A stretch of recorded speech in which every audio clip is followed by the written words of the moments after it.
Avui estem a la platja de Bogatell a Barcelona. Molt a prop d'aquí treballa un waterman barceloní, un dels pioners del kitesurf a Catalunya i un dels grans animadors del circuit català de SUB-Race.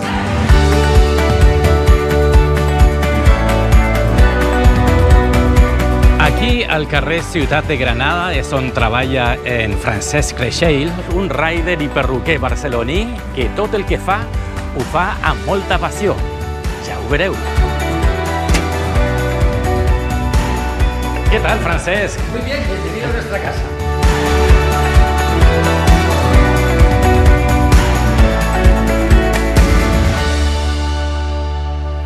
¿Cuánto tiempo llevas de peluquero, Francesc? Pues desde los 18 años, con lo tal 41.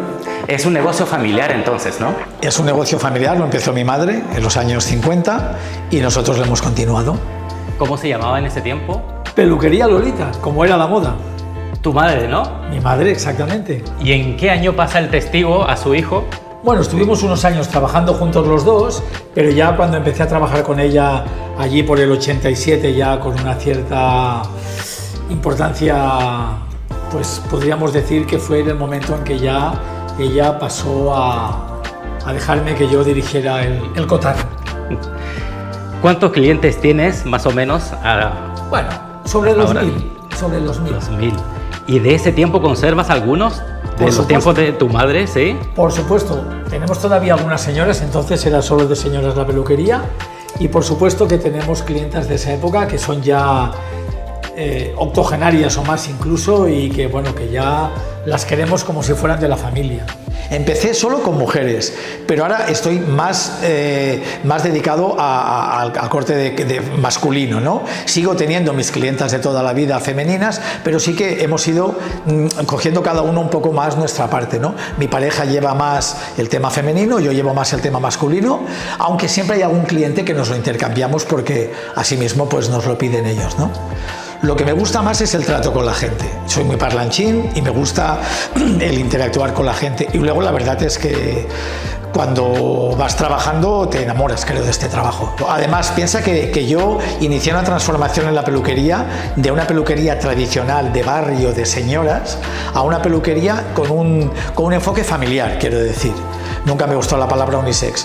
Y entonces, claro, eso también trajo de que ha ido cambiando perfectamente. Hemos pasado de solo señoras a prácticamente un 50-50 de hombre-mujer, y eso pues también ha traído pues cambios en el tipo de trabajo, de trato, de clientes que han entrado y clientas. ¿Cómo desconectas de la peluquería después de un día de arduo trabajo?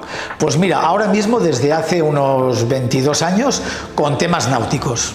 Kitesurf, surf, paddle surf. Esto es lo que en estos últimos años me ha ido llevando a poder compaginar familia, trabajo y ocio, que son las tres pilares en los que creo que tengo fundamentada mi día a día. De hecho, formas parte del Club SUB Barcelona, ¿no? Exacto. De hecho, lo montamos con Marc Forasté. Hace ya prácticamente, sería por ahí el 2011, 2012. Ah, ¿tú eres uno de los fundadores del club? Sí. Lo montamos los dos. Él ya había tenido escuelas de kite y tal, y yo lo conocí, que me enseñó él a hacer kitesurf, y luego pues nada, yo empecé con el paddle, entonces empezamos los dos, también a él le gustó, y bueno, entre los dos pues dijimos, pues vamos a montar algo con el tema del kite, del paddle, ¿no? Y ahí estamos, pero realmente él es el que de alguna manera reconocemos como voz del equipo. Ahora mismo nos hemos ido moviendo a lo largo del tiempo porque estábamos en un sitio, en otro, pero ahora hemos caído en el Port del Fòrum, en la zona del Barcelona International Sailing Center, y allí estamos muy cómodamente. Que si quieres podemos ir a verlo y te lo enseño. Sí. ¿Vamos para allá? Vamos para allá pues. Perfecto.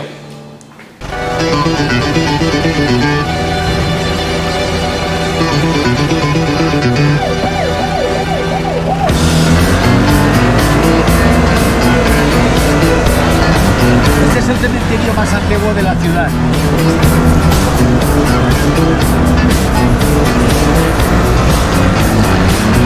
Mira la Copa América.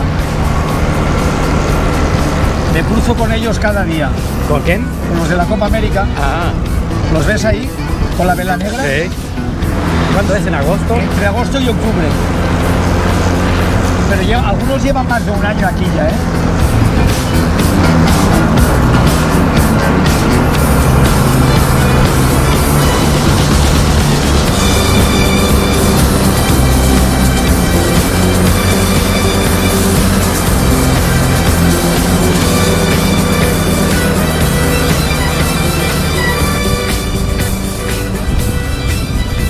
Bueno,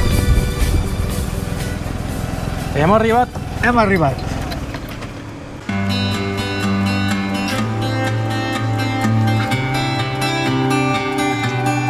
Buenos días.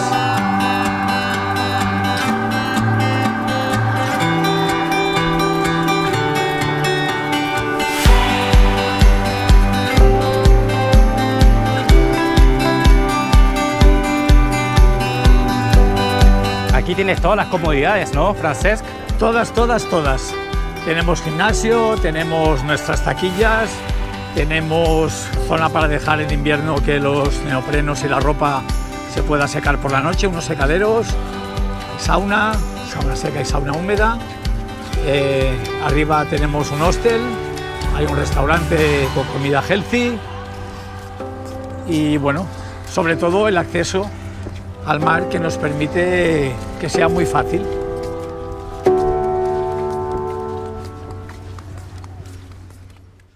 Com va néixer la teva passió pel mar, Francesc? Doncs sempre he estiuejat i he passat tota la meva infància entre Blanes i Lloret i de fet sempre m'ha agradat molt el mar. Però de fet va començar amb el kitesurf l'any 2002, quan realment vaig començar a fer esports de veritat al mar. I què va ser primer, el kitesurf, el paddle surf, el surf? El kitesurf va ser el primer, que va ser quan vaig començar, i el pàdel va venir arrel de que el kite no es pot practicar sempre que vols, fan falta unes condicions de vent, i amb el pàdel és més fàcil el dia que no hi ha vent poder entrar a l'aigua. Una vegada ja el salitre t'ha enganxat i estàs enganxat, ja necessites alguna cosa per poder anar a l'aigua quasi cada dia, i el pàdel, amb això us haig de dir que és un esport que ho permet. Amb el kite em va ensenyar el meu amic i que ja coneixeu, el Marc Foraster, que va començar dels primers aquí a Espanya fent aquest esport, i amb el pàdel va ser un tema d'agafar un pàdel i tirar-nos a l'aigua i veure que això tenia futur per nosaltres, perquè en aquell moment no hi havia encara escoles, m'atreviria a dir que la primera de Barcelona probablement fos la nostra, i pràcticament vam aprendre d'una manera quasi autodidacta. ¿Cuál va a ser l'objectiu de crear el Club Surf Barcelona? Bàsicament l'objectiu va ser donar a conèixer l'esport, poder ensenyar a la gent, alhora també en un moment donat, al principi donàvem classes, ensenyàvem a la gent, fèiem tours, fèiem sortides per la Costa Brava. El que passa és que després, per situacions personals pròpies, de manca de temps sobretot, vam dedicar-nos més que res a mantenir el club a nivell de la gent que li agrada competir. I bàsicament el que tenim ara és un grup reduït de persones que venen i venen, et diria, com quasi per lliure, no? Aquí cadascú té el seu material, surt a l'aigua quan vol, i això sí, quan hi ha competicions organitzem l'anar a la competició, el venir, i ja et dic. Parlem de competició. Quan vas començar amb el circuit català de Surf Race?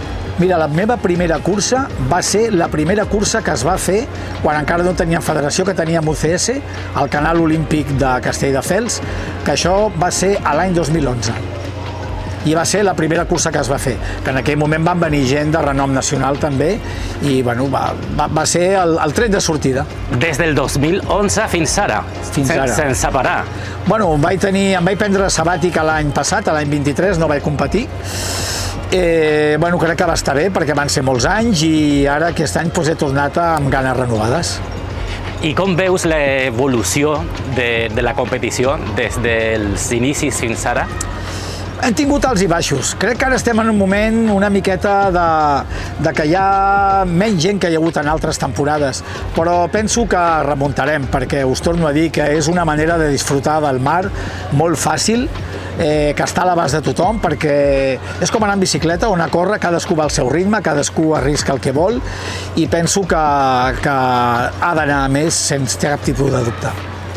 Què significa per tu el mar és una desconnexió de la perruqueria? A part d'una desconnexió de la perruqueria, t'haig de dir que a mi el mar sempre m'ha fet molt de respecte en quant a el que representa estar en un mitjà que no és el teu. Aleshores, en el moment en què jo vaig controlar, en certa manera, entre cometes, aquest mitjà que va ser fent kitesurf, vaig experimentar una sensació que és difícil d'explicar, però hi ha un abans i un després en veure que jo li podia parlar una miqueta al mar de tu a tu. I això, bàsicament, m'ha fet veure la vida des d'una altra manera. Realment, a part d'un esbarjo diari, és realment m'ha donat una mena de maduresa, no sabria com explicar-ho. No podria viure. Vull dir, em faré molt gran i si no estic completament immòbil, si no puc fer pàdel, faré alguna de vela lleugera o faré qualsevol cosa o acompanyaré algú al mar. Però jo crec que el mar estarà sempre present en la meva activitat diària. Com recordes aquells temps de kitesurf quan erais els pioners amb el Marc?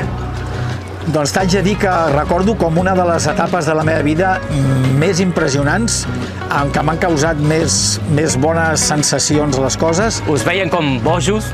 Sí, la gent et preguntaba que qué era esto, que cómo se llamaba esto, que si me dejas coger la cometa, ¿no? Le llamaban el fly surf, creo, ¿no? Fly surf por el tema venía más de la orientación francesa del deporte.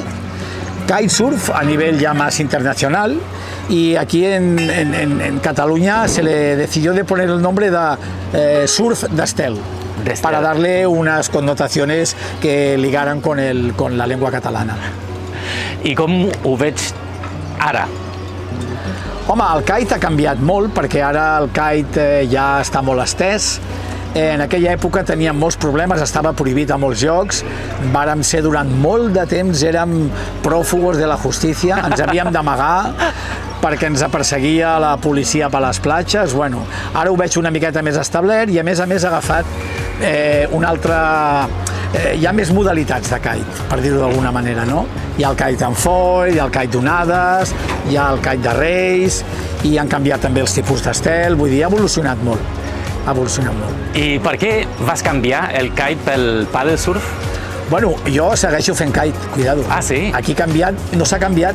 El que passa és que faig més pàdel perquè m'és molt més fàcil per l'activitat diària i perquè el kite necessites unes condicions i un temps. Però jo sempre que tinc oportunitat, sempre tinc una estela a la perruqueria i surto amb un bithing i o vinc aquí a la platja si les condicions són bones, o quan estiuejo al Maresme, doncs allà sí que, sobretot a l'estiu, practico, i perquè crec que també és un esport que, ja us dic, m'ha marcat molt i penso seguir-lo fent mentre la meva capacitat física m'ho permeti. Vas transmetre la teva passió pel esports de mar als teus fills?